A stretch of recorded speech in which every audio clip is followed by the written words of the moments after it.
Rotarian doctor K ஸ்ரீனிவாசனின் இனிய தீபாவளி நல்வாழ்த்துக்கள். விழுப்புரத்தில் காவல் உதவி ஆய்வாளர் மீது தாக்குதல் நடத்தப்பட்டிருக்கிறது. கூடுதல் விவரங்களை செய்தியாளர் கோபிநாத் வழங்க கேட்போம். கோபிநாத் வணக்கம். என்ன நடந்தது கோபிநாத்? எதனால் இந்த தாக்குதல்? விவரங்கள்.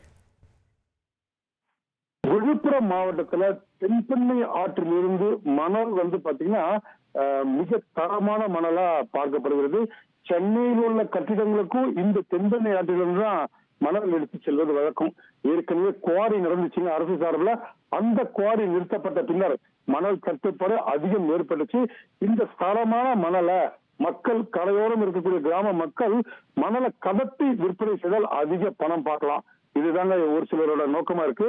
இதனை தடுக்க மாவட்ட காவல்துறை கண்காணிப்பாளர் தலைமையில அந்தந்த காவல்துறை சோதனை சாவடிகள் அமைத்து அதையும் தடுக்கிறாங்க.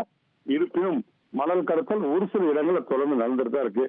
கடந்த மாதம் 4ஆம் தேதி விழுப்புரம் பக்கத்தில் இருக்கக்கூடிய பிடாகம் குச்சிப்பாளையம் கிராமத்துல டெம்போல மணல் கடத்தப்படுவதாக விழுப்புரம் தாலுகா காவல்துறைக்கு ரகசிய தகவல் கிடைக்குது. இதன் அடிப்படையில காவல்துறையில அந்த கிராமத்துக்கு சென்று அங்க போய் பாத்தீங்கன்னா ஒரு டெம்போல மணலை கடத்துறதுக்கு அத்தனையும் ஏற்பாடு பண்ணி மணலை ஃபுல்லா கொட்டிட்டாங்க. காவல்துறை அந்த வாகனத்தை சுற்றி வளைக்கிறாங்க. அப்ப பாத்தீங்கன்னா அந்த வண்டி உரிமையாளர் சுதாகர் அங்க இருந்து தப்பி ஓடுகிறாரு. காவல்துறை அந்த கடந்த 4ஆம் தேதியே அந்த வாகனத்தை பறிமுதல் பண்ணி வழக்கும் பதிவு பண்ணிடுறாங்க இந்த மணல் கடத்தல் குற்றவாளி மீது, சுதாகர் மீது. இந்நிலையில தீபாவளி பண்டிகை ரோந்து மேற்கொண்ட காவல்துறையினர் அந்த கிராமத்துல சுதாகர் இருக்கிறதா தகவல் கிடையாது. அந்த வீட்டுக்கு போறாரு தாலுகா காவல் நிலைய உதவி ஆய்வாளர் சுதாகரன். குணசேகரன் அவருக்கு வீட்டுக்கு கதவு தட்டுறாரு. அம்மா, அவங்க அம்மா வெளியில வராங்க, சுதாகரை வர சொல்லுங்கன்றாங்க. அந்த அம்மா இல்லைன்றாங்க. வாக்குவாதம். அது உடனே காவல்துறை உதவிகள் வீட்டுக்குள்ள போய் பார்க்கும்போது அந்த சுதாகரன் இருக்கிறாரு.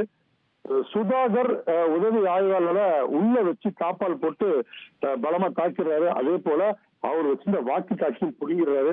கூர்மையான ஆயுதம் ஸ்க்ரூ டிரைவரால கழுத்துல குத்துறாரு. இதுல நிலை தர மாதிரி கீழே விழுந்த குணசேகரன் அந்த சமயத்துல பாத்தீங்கன்னா சுதாகர் மற்றும் அவர் சகோதரர் பாலாஜி ஆகிய 2 பேருமே அந்த வாக்கி டாக்கி எடுத்துட்டு காவல்துறைக்கு தகவல் தெரிவிக்க கூடாதுன்றதுக்காக வாக்கி டாக்கி எடுத்து தப்பிச்சு ஓடிடுறாங்க. உடனே விழுப்புரம் தாலுகா காவல்துறைக்கு தகவல் கிடைக்குது. இவரை மீட்டு முண்டியம்பாக்கம் அரசு மருத்துவக் கல்லூரி மருத்துவமனையில் தீவிர சிகிச்சை அளிக்கிறாங்க.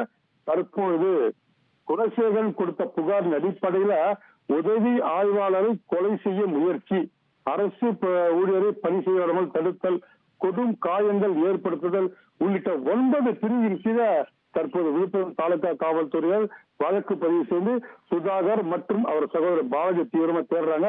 இவங்களை பிடிக்கிறதுக்கு 2 தனிப்படையும் அமைத்து தற்போது மாவட்ட காவல்துறை கண்காணிப்பாளர் சரவணன் உத்தரவு தெரிவிச்சிருக்காரு.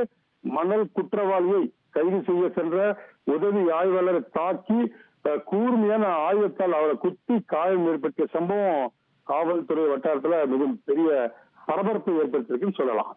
உங்களுடைய விரிவான விவரங்களுக்கு நன்றி கோபிநாத். ரொட்டேரியன் டாக்டர் கே ஸ்ரீனிவாசனின் இனிய தீபாவளி நல்வாழ்த்துக்கள்.